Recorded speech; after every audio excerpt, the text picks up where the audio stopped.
우리 다음 주에 우리 성탄 인사 한번 할까요? 옆에 보시고 메리 크리스마스 하는 겁니다. 자, 시작. 메리 크리스마스. 네. 네.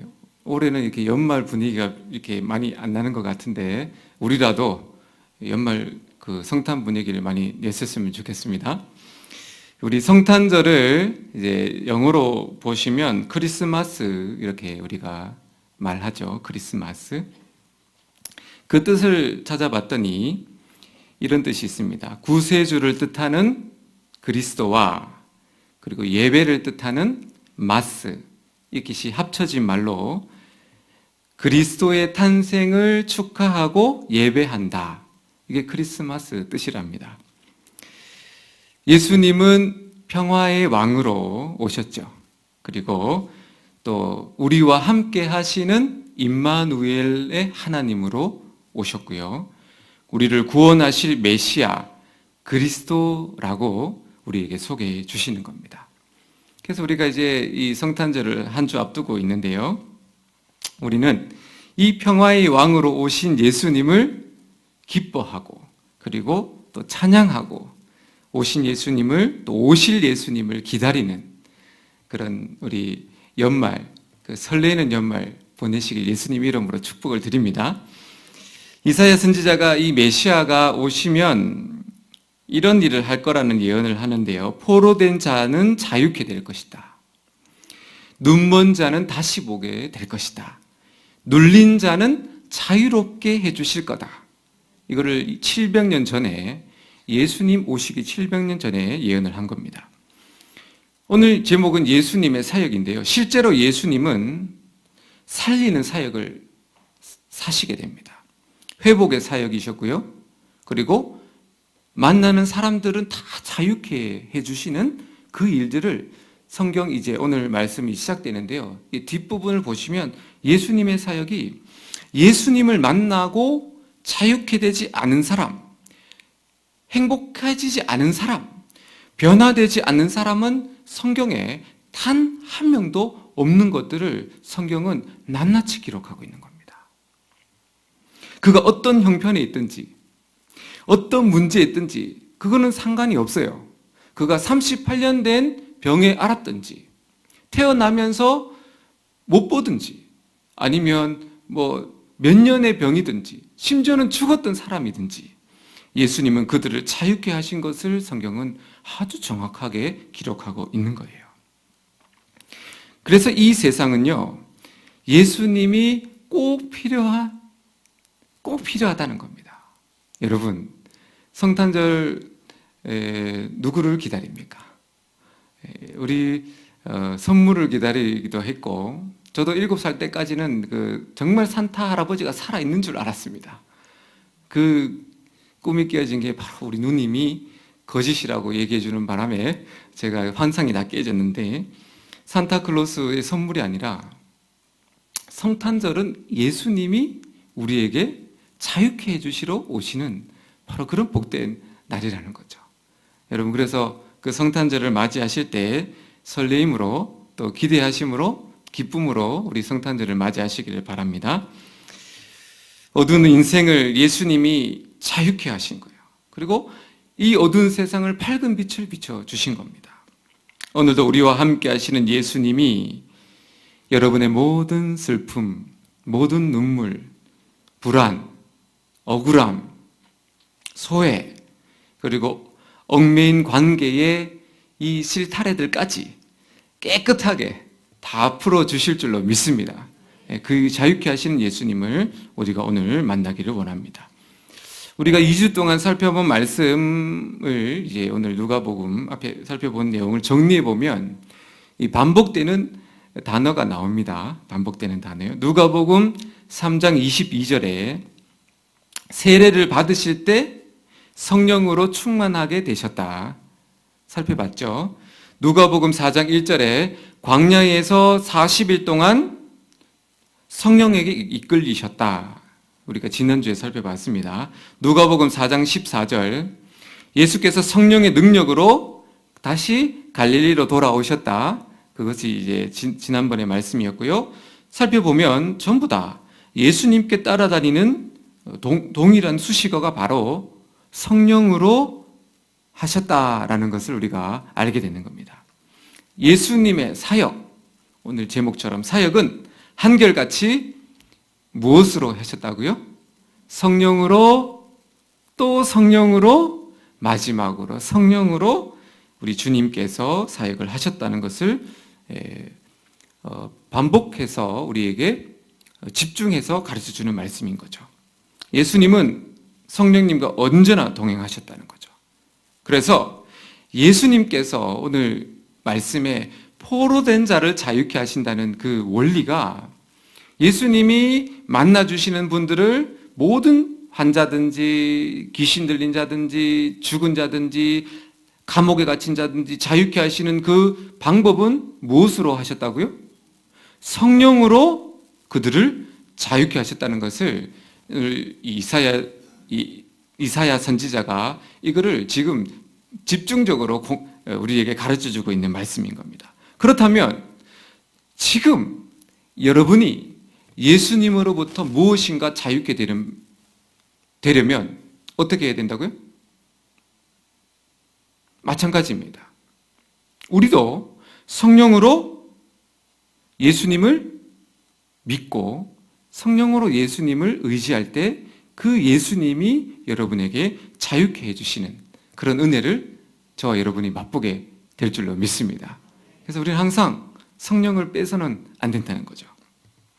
이사야 10장 27절에 보면 이렇게 말씀합니다. 그날에 그의 무거운 짐이 너의 어깨에서 떠나고 그의 멍에가 너의 목에서 벗어지되 기름진 까닭에 멍에가 부서지리라. 아멘. 여기서 말씀하신데 이게 또 이사야가 메시아가 오면 멍에를 벗겨내는데 다 설명해 주고 있습니다. 기름진 까닭에. 감옥에 옛날 우리 그 조선시대에 보면 그 드라마를 보면 감옥에 뭐를 차고 있죠? 목에다가 이렇게 긴 거 차고 있잖아요. 목에다가 이렇게 옥새를 차고 있는 겁니다. 그래서 오늘 말씀에도 네 목에 차고 있는 것이 벗어지는데 그게 바로 기름졌기 때문이다. 성령의 기름으로 우리의 몸에 얽어져 있는 그 모든 그 쇠사슬이 벗겨지게 된다는 것을 우리에게 말씀해 주고 있는 겁니다. 그래서 예수님은 성령으로 우리를 치유하시고요. 성령으로 문제를 해결해 주시고 성령으로 새롭게 변화시켜 주시는 겁니다. 그래서 우리가 이 시간에도 예배를 통할 때 말씀을 들을 때 저와 여러분에게 이 자유케 되는 은혜가 있을 줄로 믿습니다. 성령을 의지하시고 성령 안에 있을 때 우리가 예수님 안에서 자유케 될 줄로 믿습니다. 나사렛에서 돌아오신 예수님이 오늘 말씀을 보니까 늘 하시던 대로 안식일 날 회당에서 예배를 드리게 됩니다. 예수님은 이전에도 오늘 말씀에 보면 갈릴리로 가셔서 세례를 받으시고 40일 동안 성령의 능력을 덧입으시고 그리고 돌아오셨다고 했죠. 그 전에도 예수님은 어릴 때부터 안식일에 예배를 드렸다는 것을 늘 하시던 대로라는 기록으로 우리에게 설명해 줍니다. 이게 무슨 말이죠? 예수님은 성령을 받기 전에도 성경을 읽으시고 회당에서 설교를 하신 것 같습니다. 그런데 그날 예수님의 말씀을 들었던 사람들이 예수님의 말씀을 듣고 전부 다 깜짝 놀랍니다. 이 마을은, 이 갈릴리 나사렛이라는 마을은 우리가 사는 도시 같지 않아요. 그러니까 옛날 우리 시골 동네처럼 옆에 누가 살고 있는지 다 알고 그리고 숟가락 몇 개 올려든지 다 아는 동네입니다. 그거 해봐야 몇백 명 되지 않는 동네예요. 나사렛이 아주 촌이었다는 거죠. 근데 그날에 예수님이 말씀을 전했는데 예수님의 입에서 나오는 말씀이 너무 은혜로운 겁니다.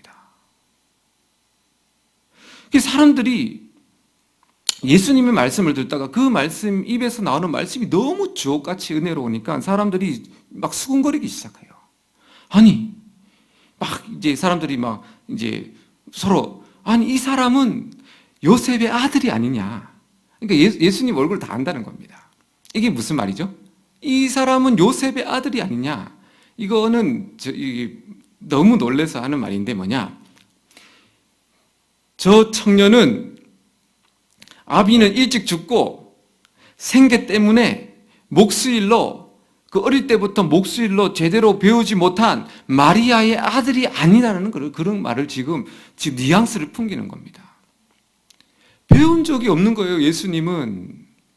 그러니까 예수님이 가지고 있었던 그 마을 사람들의 인식은 못 배웠고 어리석고 그리고 목수일을 하는 그런 존재였는데, 어디 갔다가 오셨는데 성경을 펴고 말씀을 전하는데 이 말씀이 정말로 사람을 깨트리는 은혜의 말씀이 전해지더라는 겁니다.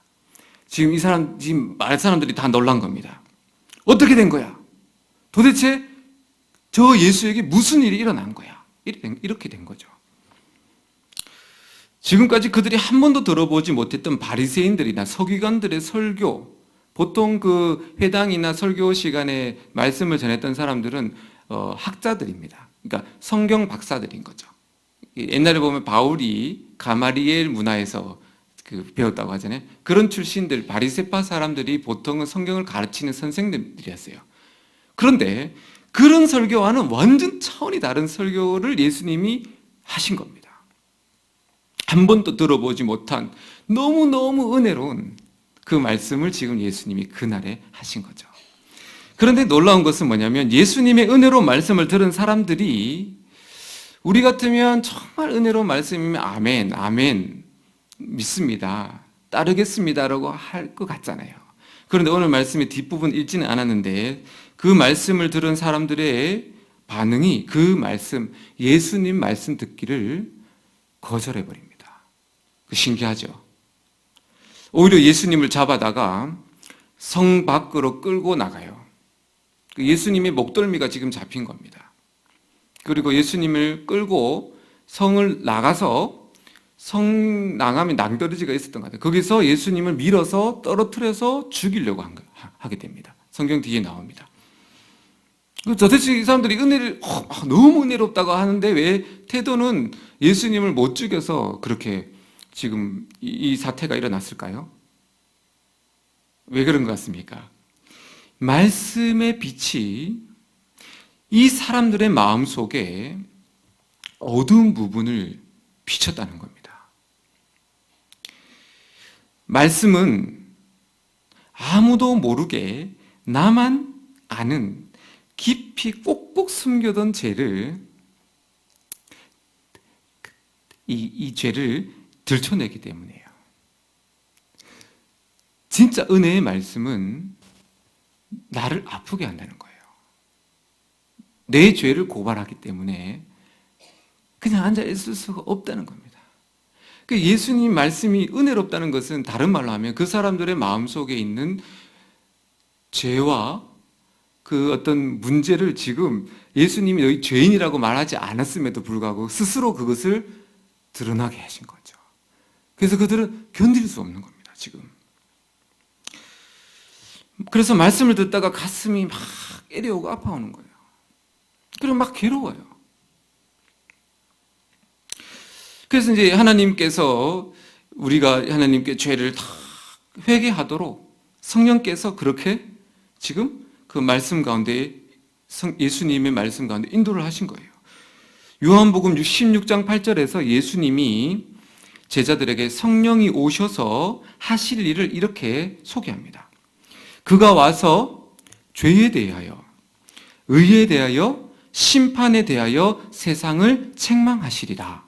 아멘. 이게 무슨 말씀이냐면요. 성령께서 우리가 예배 시간에 말씀을 들을 때 죄에 대해서, 의에 대해서, 심판에 대해서 책망하시는 일을 하신다는 거예요. 그러니까 뭐가 죄예요, 여러분? 뭐가 죄입니까? 여기서 말하는 죄에 대해서 책망한다는 그 근원은 예수님을 믿지 않는 죄를 책망하신다는 거예요. 여러분, 하나님은 우리의 모든 죄를 사랑하시기 때문에 다 용서하시는데 예수님을 안 믿는 죄는 하나님도 용서하시지 않습니다.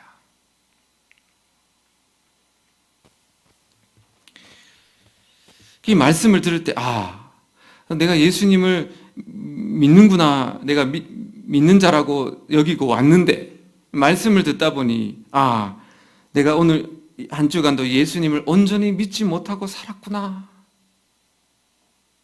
그게 말씀 가운데 깨달아지는 거죠. 의에 대해서 책망하신다는 것은요, 나는 괜찮은 사람이야. 다른 사람보다 나는 의롭다고 여기는 것. 그 의를 책망하신다는 겁니다. 나는 회개할 것이 없는 의로운 사람이라는 그 생각을 책망하시는 거죠. 그래서 우리는 의롭지 않기 때문에 예수님을 믿어야, 그리고 오늘 예배를 드려야, 그리고 오늘 회개를 해야 살아갈 수 있는 존재인 것을 깨닫게 하시는 거죠. 내가 의롭다고 생각하면요, 그런 사람은 예수님이 필요가 없어요. 그렇지 않습니까? 내가 의롭다고 생각하고 나는 괜찮다고 생각하면 그 어떤 존재가 예배를 나오겠으면 그 예수님의 옷자락을 누가 붙들겠어요? 안 붙들죠. 오늘 말씀에 나오는 이 사람들처럼요. 그래서 성령님은 말씀을 들을 때 의롭다고 생각하는 그 마음을 책망하신다는 거예요. 마지막으로 심판에 대해서 책망하신다는 것은 누가 심판을 받냐면 세상 임금이 심판받게 됩니다.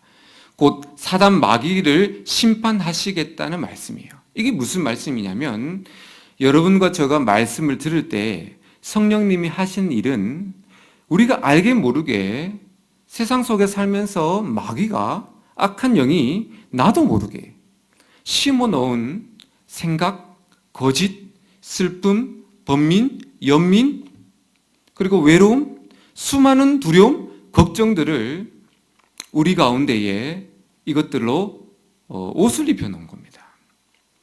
근데 보통 잘 몰라요.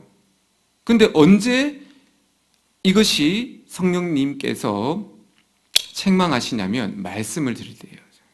그래서 우리가 오늘 예배 가운데 말씀을 들을 때 성령님은 누구를 책망하신다고요? 우리 마음속에 알게 모르게 심어놓은 아주 그냥 이 더러운 찌꺼기들을 우리 성령께서 책망하시고 그것들을 다 어떻게 해요? 벗겨내신다는 거죠. 그래서 자유가 여러분에게 임하게 되는 겁니다. 그래서 성령님은 말씀 가운데 일하시는 것은 이 세 가지라는 겁니다. 미국 시카고의 한 큰 교회가 싫어합니다. 강대상에 이 방탄 유리를 이렇게 쳐놨대요. 왜 그런가 했더니 말씀 중에 어떤 청년이 막 자기의 죄가 막 드러나니까 막 견딜 수가 없는 겁니다. 그래서 어떻게 했냐? 자기가 막 더러운 죄인인 것이 막 말씀 중에 깨달아지니까 갑자기 이 청년이 그것을 견디다 못해 갑자기 여러분 강대상에서 이 청년이 일어나더니 총을 빼서 목사님을 쏴버린 겁니다. 다행히 목사님이 맞았을까요? 안 맞았을까요? 하나님 보호하사 총알이 비켜난 거예요. 그러면서 이게 이제 당회가 소집되고 도대체 이걸 어떻게 해야 되나 고민하다가, 그렇다고 또 말씀을 안 전할 수는 없잖아요. 그래서 다음 주에 이 강대상에 방탄 유리를 이렇게 만들었다는 겁니다. 총 쏴도 보호되도록. 놀라운 사실은 뭔지 압니까?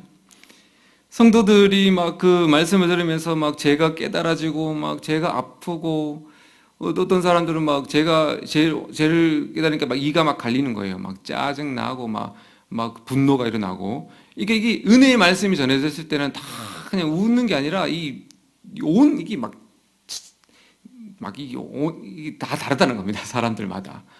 그러니까 어떻게 됩니까? 근데 놀라운 것은 사람들이 그 찔림이 교회를 떠나는 것이 아니라 막 찔리고 아프고 괴로울수록 교회는 많은 사람들이 막 몰려들어가지고 엄청나게 부흥이 일어났다는 겁니다. 그거는 실화입니다. 그래서 어떤 시카고에 있는 교회인데 엄청나게 그 도시에서 큰 교회로 부흥하게 되었다는 것을 읽게 되었습니다. 자신의 죄가 아프고 힘든 만큼 치유가 되는 거예요. 우리가 말씀을 듣는데 아무런 가책이 없다. 그냥 좋은 말씀이네. 이러고 1년을 다녔다. 그렇다고 뭐 매주마다 내 마음이 찌르는 건 아니겠죠. 어떨 때는 마음이 시원하기도 하고, 어떨 때는 하나님께서 기쁨을 주시고 찬양해 주시기도 하고 하지만은 1년 내도록 우리 마음이 어떤 죄에 대해서 찔림이 없다? 그건 아니라는 거죠. 그건 아니라는 거죠. 언젠가는 주님의 성령께서 우리 마음속에 찔림을 주신다는 거죠. 본문에서 예수님 말씀을 들었던 사람들이 자신의 죄가 드러나는 것이 너무 싫은 거예요. 그래서 자신들이 의로운 존재예요. 막 자신들이 의롭다고 생각했어요. 그러니 어떻게 결국은 자신들을 향해서 죄인이라고 말하는 예수님을 십자가에 못 박아 죽여버립니다. 말씀을 들을 때 내 죄가 깨달아지고 죄에 대해서 슬픔과 애통함이 여러분 가운데 있다면 성령님께서 여러분에게 은혜를 주시고 있는 겁니다. 기뻐하시기를 바랍니다. 그리고 이런 은혜가 우리 예배 시간마다 저와 여러분에게 축원을 드립니다. 참 그 예배가 참 좋은 예배인 거죠. 본문에서 예수님이 읽은 말씀이 보면 이사야서 61장 1절 2절 말씀을 인용하신 겁니다. 오늘 말씀 읽었죠. 주의 성령이 내게 임하셨으니 이는 가난한 자에게 복음을 전하게 하시려고 내게 기름을 부으시고 나를 보내사 포로된 자에게 자유를, 눈먼 자에게 다시 보게 함을 전파하며 눌린 자를 자유롭게 하고, 뒷부분 주의 은혜의 해를 전파하게 하려 하심이라. 아멘. 주의 은혜의 해를 전파하려 하심이라. 이게 뭐죠? 희년을 선포하러 하심이라. 희년이라는 것은 좀 생소한 용어인데요. 구약의 레위기에 하나님이 제정하신 율법입니다. 희년은 60년마다 한 번씩 돌아오는데요. 오늘은 무슨 날입니까? 오늘은 안식일입니다. 안식일은 6일의 평일과 그 다음 날 7일째 안식일이 되는 거예요. 안식년은 뭡니까? 6년의 평년이 지나고 7년 됐을 때 안식년이 오는 겁니다. 그 안식년이 7번 돌아오는 완전한 수, 7, 7이 49, 그리고 그 다음 해가 50년이 완전한 희년이라고 하나님이 정해주신 겁니다. 그때 이 희년 때가 어떤 일이 일어나냐면 그 모든 이스라엘 땅은 경작을 하면 안 돼요. 1년 동안 땅은 쉬어줘야 되고 모든 빚진 것은 다 탕감을 받게 됩니다. 그리고 땅의 소유권, 살다 보면 50년 살다 보면 원래는 내 땅이었는데 먹고 살기 힘드니까 그 땅을 팔잖아요. 그러면 50년이 지나면 어떻게 된다고요? 다시 소유권이 조상적 땅의 소유권이 다시 자손에게로 다시 돌아옵니다. 50년이면 무조건 돌아와야 돼요. 그렇게 이제 하나님이 명령하신 겁니다. 그러면 어떻게 돼요? 돈이 없어서 자녀들이 노예로 팔려가요. 그럼 50년 희년이 되면 노예들도 종들도 다 자유케 됩니다. 다 가족의 품으로 돌아오게 되는 거예요. 그래서 희년은 힘들게 일하는 자들에게, 남에게 빚져서 정말 이렇게 종살이 하는 자에게, 남의 집에서 또 구걸하는 자에게, 나라를 잇고 그리고 그냥 식민지 생활하는 자에게는 희년이 어떤 해겠습니까? 기쁨과 환희의 해를 지금 해방, 우리가 이제 3.1절 해방의 해와 똑같아요. 얼마나 기쁘겠어요. 그 다시 해방됐으니까요. 하나님은 우리가 이 땅에 살았어도요, 그리고 흙이 되어서 죽어서도 하나님의 그 본심은 우리가 이 땅에서도 기쁘고 평안하기를 정말 원하신다는 거예요. 이거를 우리가 놓치면 안 됩니다. 그래서 예수님을 세상에 보내신 거죠. 그리고 하나님은 예수님에게 이 땅을 보내시면서 예수님께 사역을 분명하게 정해주시는데 그게 뭐냐? 희년의 사역이라는 겁니다. 억눌린 자, 세상에 갇힌 자, 고통받는 자를 자유케 해라. 그리고 그들에게 무엇을 주라고요? 기쁨과 환희를 주라. 이게 예수님의 사역이에요.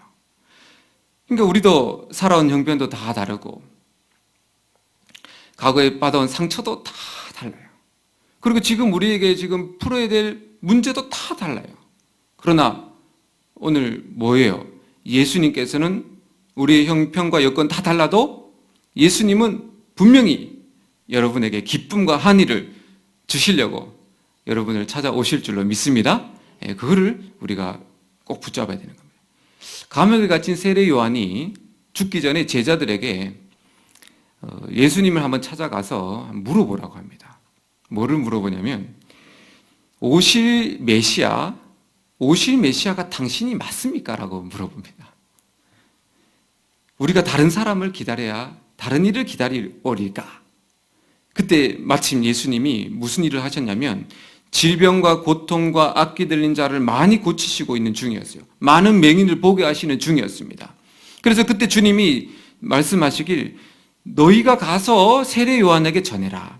맹인이 보고 못 걷는 자들이 걷고 나병 환자가 깨끗함을 입고 기먹은 사람들이 듣고 죽은 자가 살아나며 가난한 자에게 복음이 전파된다 하라.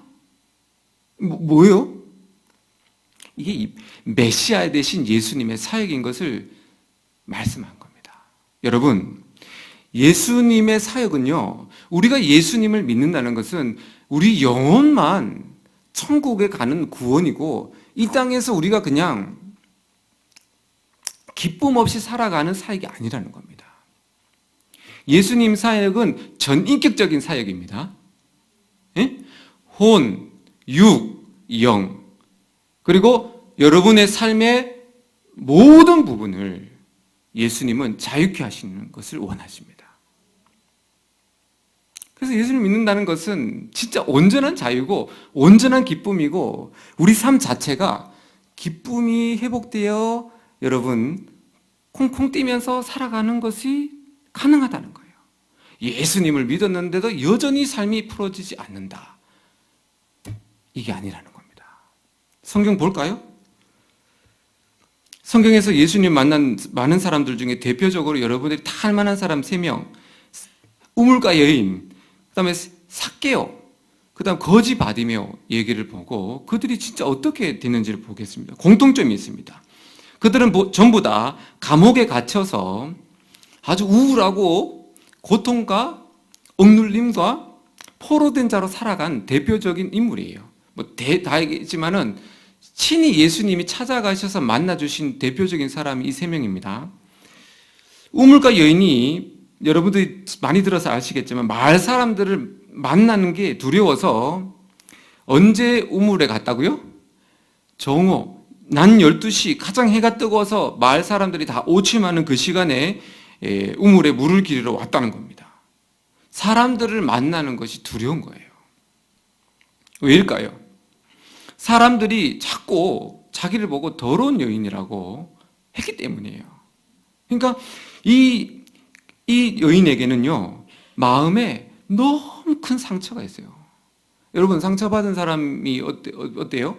쳐다만 봐도 이 사람이 또 나를 지금 정죄하는 것이 아니냐 이렇게 되는 거예요. 상처가 많으면 보는 것을 다 이 억울함과 상처로 보는 거예요. 해석이 그렇게밖에 안 된다는 거예요. 한 남자에게 버림받았습니다. 3 가정을 꾸렸는데 또 버림받았어요. 또 버림받았어요. 여러분, 무려 6번 버림받았어요. 그때 말씀드렸지만은 이 우물가 여인이 본인이 남자를 선택할 수 있는 세상이 아니에요. 본인이 이 남자 싫어서 버리고 저 남자 만난 케이스가 아니에요. 계속 버림받은 겁니다. 그 안에 상처가 얼마나 많겠어요. 그게 어떻게 되죠? 집 밖에 나오지 못하는 겁니다. 집에서 나오지 못하고 평생 갇혀 살한 그 여인이에요. 근데 예수님이 우물가 여인을 만나고 어떻게 하시죠? 그 깊은 감옥에서 이 여인을 끄집어내신 거예요. 그 다음이 중요합니다. 이 여인이 어떻게 바뀌었죠? 물동이를 버려두고 뛰어 들어가는데 이전과 이후의 삶은 완전히 다릅니다. 쭈삣쭈삣 없어요. 그리고 사람들이 자기를 볼까 봐 없어요. 막 뛰어갔다는 거예요. 무슨 말이죠? 더 이상 사람들이 두렵지 않은 거예요. 기쁨과 환희가 그 안에서 너무 넘쳐나니까 이 주체할 수 없는 기쁨이 어디로 표출됐다고요? 사람들에게 찾아가서 문을 두드리는 걸로 표출이 되는 거예요. 기쁨은 여전히 여러분 우리에게 표출이 되게 돼 있어요. 기쁜데 그냥 숨길 수 없죠. 두 번째 삭개오를 보시면 그는 큰 부자였습니다. 근데 마음을 나누고 대화를 할 친구가 없었습니다. 왜냐? 나라를 로마에 팔아먹은 앞잡이 배신자라고 사람들이 그를 무시했기 때문이에요. 넓은 집에 사람들 한 명 찾아오지 않아요. 사람들은 삭개오를 투명인간처럼 대했습니다. 행여나 시장에 가서 이거 얼마예요? 그럼 뭐 받는 게 어떻다고요? 대꾸를 안 한다는 거예요. 마을 사람들이. 삭개오 마음이 어떻겠어요? 상처투성이었겠죠. 자기가 뭐 하고 싶어서 했겠습니까? 시켜서 했겠죠? 그런데 성경에 보니까 예수님이 그 뽕나무 위에 올라가 있는 삭개오를 다 가까이 가가지고 얼마나 많은 사람들이 있었어요. 그때 예수님이 의도적으로 큰 소리로 삭개오야 내려오라. 내가 오늘 너희 집에 유하여야 하겠다. 작게 얘기하지 않았다는 겁니다. 사람들에게 다 들으라고. 어떻게 됐죠? 지금까지 자기 신의 이름을 들은 적이 없어요. 친구가 없으니 삭개오라고 이름 불러준 부모님밖에 없는데 부모님 뭐 다 돌아가셨겠죠. 세리장 정도 됐으면 나이가 많았을 테니까. 그러니까 뭐 이름 들어본 적이 없어요. 살면서. 예수님이 자기 이름을 불러주니까 삭개오 그 지독한 외로움의 감옥에서 예수님의 이름이 한번 자기 이름 불러주는 순간에 그 외로움의 감옥을 깨트려버린 거예요. 성경이 어떻게 됐죠? 예수님을 영접하는데 성경에 그 나이 많은 삭개오가 춤추고 뛰면서 예수님을 자기 집으로 영접했대요. 왜 그런 거죠? 너무 기쁜 거예요. 여러분, 기쁨의 춤이 나온대요. 네, 춤추게 되시길 바랍니다. 세 번째, 거지 바디메오는 태어날 때부터 앞을 보지 못했습니다. 육신의 눈이 어두워 어둠의 감옥에 갇힌 이제 사람이죠. 앞을 보지 못하니까 외출이 힘들었고 그의 아버지도 맹인이에요. 그러면 그의 어머니도 장애를 가졌을 가능성이 많겠죠? 아무래도 이렇게 비슷하게 결혼을 하게 되니까. 태어나면서부터 부모님이라도 정상적이라면 데리고 다녔겠죠. 근데 부모님도 맹인이에요. 자기도 맹인이에요. 무슨 말이죠? 그는 태어나서 몇 살인지 모르겠지만 성인이 된 것 같아요. 그때까지 집안에서만 사는 거예요. 그리고 이제 성인이 됐을 때 그가 빌어먹고 살아야 되니 어떻게 됩니까? 구걸하면서 살았다고 되어 있습니다. 미래가 암울해요. 빌어먹고 살아야 되는 인생. 사는 게 절망입니다. 한 끼 해결하기 위해서 길거리에서 구걸하며 연명한 인생. 그런데 그 예수님이 이 바디메오를 만나려고 여리고성을 찾아오신 거예요. 성경에는 분명히 말씀하죠. 그래서 지나가면서 삭개오가 다윗의 자손 예수여 나를 불쌍히 여기소서 막 부르치니까 예수님이 불러요. 오라고. 그래서 삭개오 바디메오가 겉옷을 다 버리고 예수님께로 막 달려와요. 그리고 예수님이 그에게 어두운 눈을 띄워주세요. 내 믿음대로 될지어다. 그 눈을 열어주신 겁니다. 그 다음에 바디메오가 행동을 어떻게 취한지 아세요? 똑같아요. 너무 기뻐서 춤추고 예수님 앞으로 갔다가 뒤로 갔다가 그 막 몸만산 군중들이 막 예수님 밀고 당기고 하는 그 환경 속에 이 바디메오가 막 예수님의 그 걸어가시는 것을 앞장서면서 막 기뻐하고 찬양하고 그랬다는 거예요. 무슨 말이죠? 기쁨과 희락이 회복됐다는 겁니다. 야, 근데 정말 성경은 다 그래요. 왜 우리에게 이걸 말씀하시냐? 예수님이 이처럼 좋으신 분이라는 것을 여러분이 알기를 원하시는 겁니다. 우리가 행복할 수만 있다면, 우리가 자유할 수만 있다면, 우리가 기쁠 수만 있다면 기꺼이 생명을 아끼지 않으시고 십자가의 물과 피를 흘려주신 분이에요. 우리를 평안하게 하시려고, 우리를 행복하게 하시려고 주님이 대신 아프시고 대신 고독하셨고 대신 굶주리셨고 대신 비난과 모욕을 받으셨고 대신 십자가에 죽으신 겁니다. 우리를 자유케 하시려고 예수님은 엄청난 대가를 지불하신 거예요. 그리고 예수님을 믿는 자에게는 누구에게나 바로 이 기쁨과 희락, 희년을 여러분에게 주시겠다고 약속해 주시는 겁니다. 슬픔과 고통의 인생에서 기쁨과 희락의 삶으로 새롭게 해주실 예수님을 찬양합니다. 사랑하는 여러분, 예수님을 붙잡으시기를 바랍니다. 예수님만이 우리의 수많은 감옥에서 자유케 하실 수 있습니다. 이전 것은 지나갔으니 보라 새 것이 되었도다 하시는 예수님 말씀을, 선포의 말씀을 믿으시기를 바랍니다. 그냥 믿으세요. 그리고 저는 여러분의 감옥을 잘 모르지만은 다 과거에 매여서 억눌린 삶이 있을 수 있잖아요. 그 언제까지 그거 짊어지고 가시겠어요? 오늘 이 시간에 여러분 과거의 상처, 부모님으로부터 아니면 누구로부터 아니면 경제적인 문제 여러 가지 문제로 돼서 감옥의 삶에 갇히고 억눌린 삶을 사셨다면 이 시간에 그거 다 청산하시고 예수님과 함께 희년, 기쁨과 한의의 그런 새해를 맞으시기를 예수님 이름으로 축복을 드립니다.